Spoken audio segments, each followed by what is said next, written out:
চিকিৎসকদের বদলি নির্দেশিকা প্রত্যাহার স্বাস্থ্য ভবনের। মুখ্যমন্ত্রীর হস্তক্ষেপে বদলি নির্দেশিকা প্রত্যাহার। চিকিৎসকরা যেখানে ছিলেন সেখানেই বহাল থাকবেন। 42 জন ট্রান্সফারের নিয়ে একটা নিউজ চলছে। একটা যে 42 জনের ট্রান্সফারের কথা বলা হচ্ছে সেটা একটা রুটিন এক্সারসাইজ, যার প্রসেসটা 9 তারিখে ঘটনার প্রায় 2 মাসের আগে থেকে এটা আরম্ভ হয়েছে। তার অ্যাপ্রুভালও কিন্তু 9 তারিখে কম্পিটেন্ট অথরিটি অ্যাপ্রুভালও কিন্তু 9 তারিখেরই অনেক দিন আগেই করা হয়েছিল। কিন্তু যেহেতু অনেক চেক গুলো করতে হয়ে নামের বানান থেকে আরম্ভ করে পোস্টিং সঠিক লেখা আছে কিনা সেই প্রসেস মধ্যে হয়তো ডিলে করার জন্য এটা পরবর্তীকালে ইস্যু হলো। কিন্তু ওই অর্ডারটাও কিন্তু আজকে আমরা ক্যান্সেল করলাম, কারণ একটাই, যেহেতু আমাদের বিভিন্ন জায়গাতে পরিষেবাগুলো যারা কাজ করছেন তারা পরিষেবা দিচ্ছেন, এটা নিয়ে কিন্তু কোনো কন্ট্রোভার্সি নেই, এটা একটা রুটিন এক্সারসাইজ। আর বদলির নির্দেশ প্রত্যাহারে খুশি ইন্ডিয়ান মেডিকেল অ্যাসোসিয়েশন। অত্যন্ত খুশি এবং উনি যদি নিজে স্বাস্থ্যক্ষেত্রে পর্যালোচনা করেন, আমার মনে হয় স্বাস্থ্যক্ষেত্রে যে প্রচন্ড একটা কিছু খারাপ কাজ চলছিল সেটা এবার বন্ধ হবে। আমি পুরোপুরি আশা রাখছি এবং আমার পুরো ভরসা রয়েছে উনি নিজে যখন দেখছেন পজিটিভ কিছু হবে।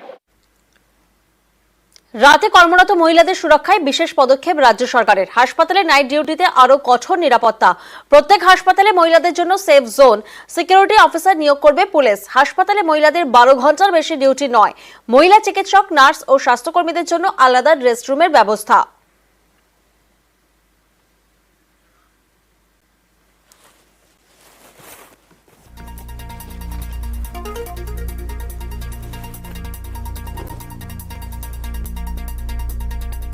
স্পেশাল মোবাইল ফোন অ্যাপ রাত্রির সাথী নামে পুলিশ ডেভেলপ করে দেবে। ওয়ার্কিং উইমেনরা দয়া করে সেটা ডাউনলোড করে নেবেন এবং সেখান থেকে স্থানীয় পুলিশ কন্ট্রোল রুমে অবিলম্বে বিপজ্জনক পরিস্থিতিতে যোগাযোগের ব্যবস্থা থাকবে। Helpline number 100/112 should be extensively utilized during any panic or emergency situation.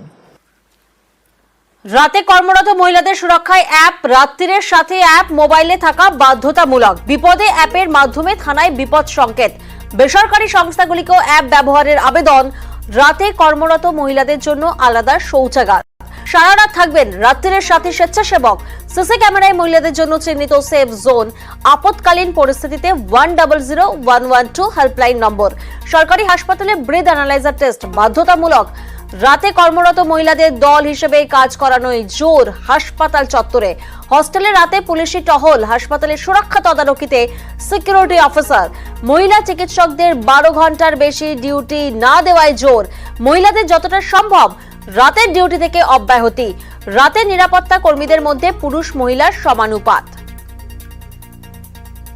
এই সকল জায়গাতেই নির্দিষ্ট পৃথক চিহ্নিত restrooms with toilets মহিলাদের জন্য থাকবে। Private women security guards supported by police force করে রাত্রির সাথী নামে বিশেষ করে মহিলা বান্ধব সিকিউরিটি ফোর্স রাখার ব্যবস্থা করা হবে। এই সকল স্থানে সিসিটিভি দিয়ে মনিটরড সেফ জোন মহিলাদের জন্য আইডেন্টিফাইড এবং ক্রিয়েটেড হবে। সামগ্রিক পরিস্থিতিকে সামনে রেখে এবার আরজিকর এলাকায় 144 ধারা জারি। 18 থেকে 24 আগস্ট করা যাবে না কোনো জমায়েত। আরজিকর সংলগ্ন রাস্তায় নিষিদ্ধ জমায়েত। নির্দেশিকা জারি কলকাতা পুলিশের।